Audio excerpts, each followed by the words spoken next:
بسم اللہ الرحمن الرحیم نحمدہ ونصلی علی رسولہ الکریم اما بعد۔ محترم معزز سامعین، آج کی ہماری گفتگو کا موضوع ہے پسماندہ طبقات سے ہمدردی اور اظہار یکجہتی۔ قرآن مجید کے مطالعہ سے معلوم ہوتا ہے کہ انبیاء جب بھی کسی قوم میں آئے تو عام طور پر دو طبقوں سے ان کا سابقہ ہوا۔ ایک ملا قوم یعنی قوم کے سرکردہ لوگ جن کو باعزت اور بلند مرتبہ سمجھا جاتا، دوسرے وہ لوگ جن کو قرآن نے اراذل قوم یا مستضعفین سے تعبیر کیا ہے، یعنی قوم کے معمولی اور کمزور لوگ جن کو سماج میں بے وزن اور کم حیثیت خیال کیا جاتا ہے۔ ہر نبی کی دعوت اپنی قوم میں ایک اجنبی دعوت کی حیثیت سے ابھرتی تھی۔ قوم کے سرکردہ لوگ اس کی مخالفت پر کمر بستہ ہو جاتے تھے، البتہ ان میں جو لوگ حقیقت پسند اور نیک خو ہوتے تھے وہ اپنی بڑائی کو قربان کر کے نبی کی دعوت پر لبیک کہتے تھے، لیکن ابتداً ان کی تعداد بہت کم ہوتی تھی۔ جو لوگ معمولی سمجھے جاتے ان کو دعوت حق قبول کرنے میں کوئی عار نہ ہوتی، وہ پہل کرتے اور پھر ظلم و جور کی بھٹی میں تپائے جاتے۔ غالباً یہ بھی نظام غیبی تحت کے ہوتا کہ چونکہ وہ پہلے سے مظلوم و ستم رسیدہ ہوتے، اس لیے ان کے لیے ظلم و زیادتی اور تحقیر و تذلیل کا رویہ کسی درجے میں قابل تحمل ہوتا۔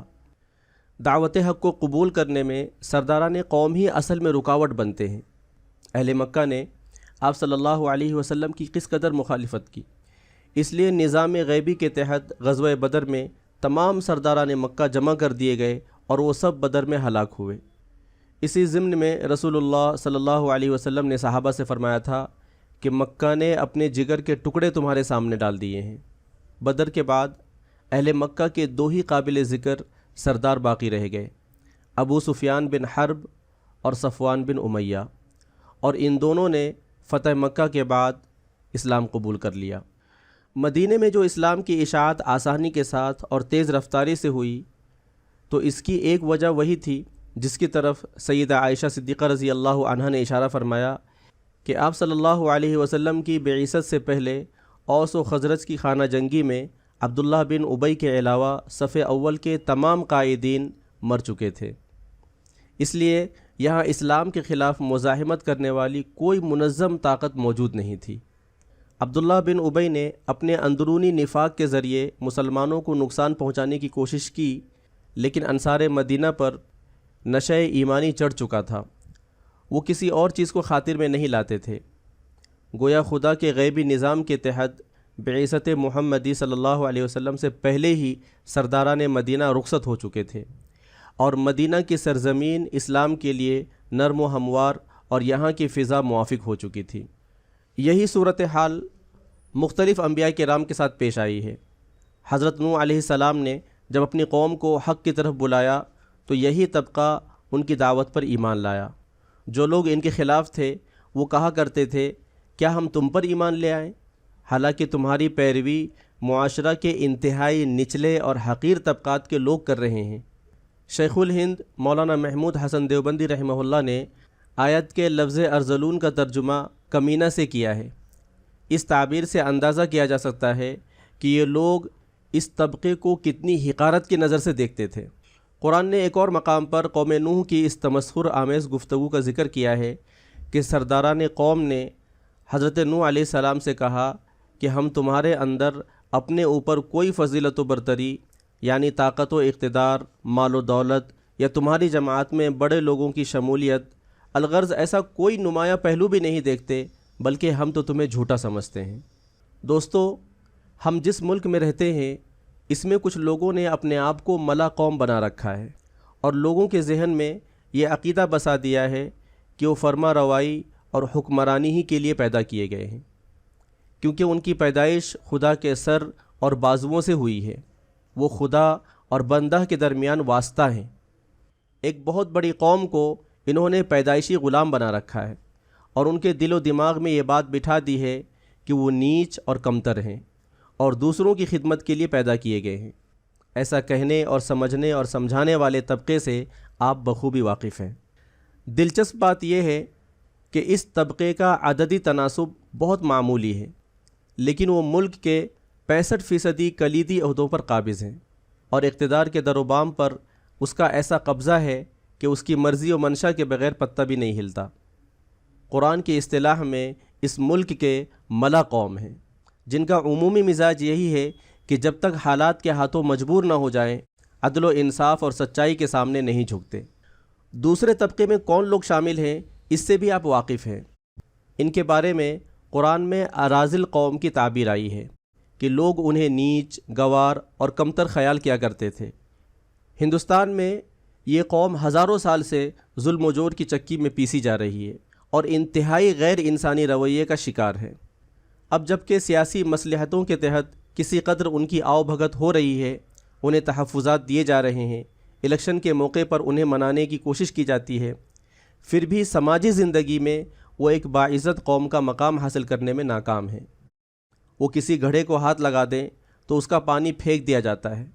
وہ کسی برہمن کے دوش بدوش بیٹھ کر کھا نہیں سکتے۔ اس ملک میں اعلیٰ ترین انتظامی قابلیت رکھنے کے باوجود جگ جیون رام ملک کے وزیر اعظم نہیں بن سکے، کیونکہ وہ اچھوت قوم سے تعلق رکھتے تھے۔ جو لوگ مظلوم، دبے کچلے اور دبائے ہوئے ہوں، ان کی مدد مسلمانوں کے لیے صرف سیاسی مصلحت نہیں بلکہ دینی اور ملی فریضہ ہے۔ اللہ تعالیٰ کا ارشاد ہے، تمہیں کیا ہوا کہ تم اللہ کی راہ میں اور ان لوگوں کے واسطے نہیں لڑتے جو مغلوب ہیں، مرد، عورتیں اور بچے۔ قرآن نے یہاں مغلوبوں کے لیے مستضعفین کا لفظ استعمال کیا ہے، یعنی وہ لوگ جن کو دبایا گیا ہے۔ اگر یہ کہا جائے کہ دلت بھی اس ملک کے مستضعفین ہیں تو شاید بیجا نہ ہو، اس لیے ان کو ساتھ لینا اور اس ملک کے ظالموں کو مشترک تدبیر کے ذریعے ظلم سے باز رکھنا ہمارا اسلامی فریضہ ہے۔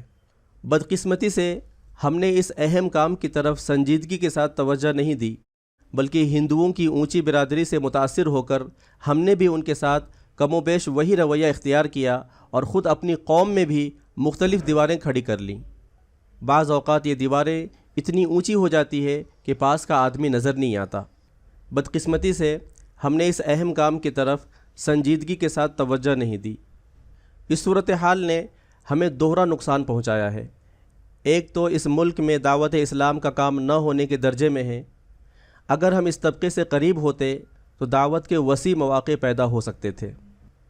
ہر قوم میں دعوت حق کی فطری ترتیب یہی رہی ہے کہ پہلے ایسے مستضعفین نے اس پر لبیک کہا ہے۔ پہلے مکہ کے غلاموں نے اسلام قبول کیا، پھر اہل مدینہ نے۔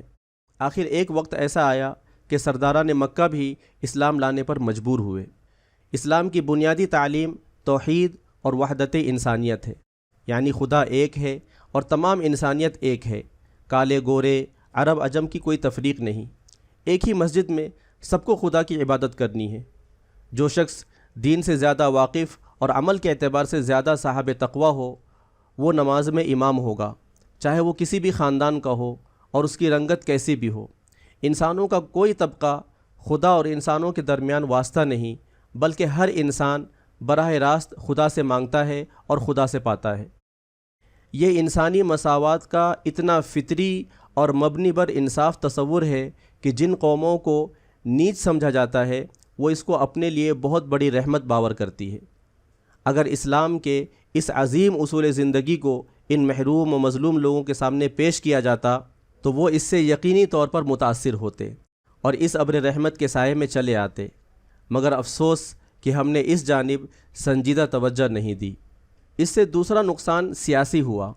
آج سیاسی اعتبار سے ہم خود اچھوت ہیں۔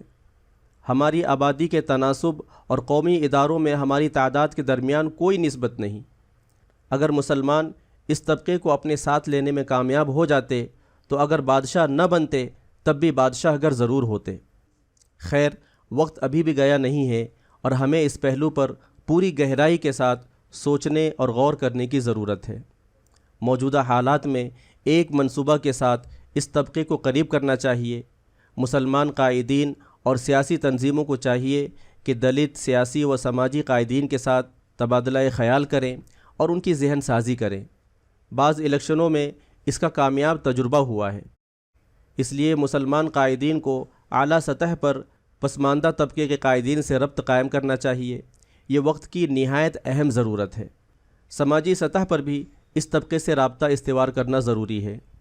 مسلمان خوشی و غمی کے مواقع پر ایسی تقریب رکھیں جن میں انہیں مدعو کریں، شادی بیاہ کے موقع پر انہیں تحفے دیں، مسلمانوں کے زیر انتظام اسکولوں میں انہیں داخلے دیا کریں اور جو ممکن ہو ان کے ساتھ رعایت کریں۔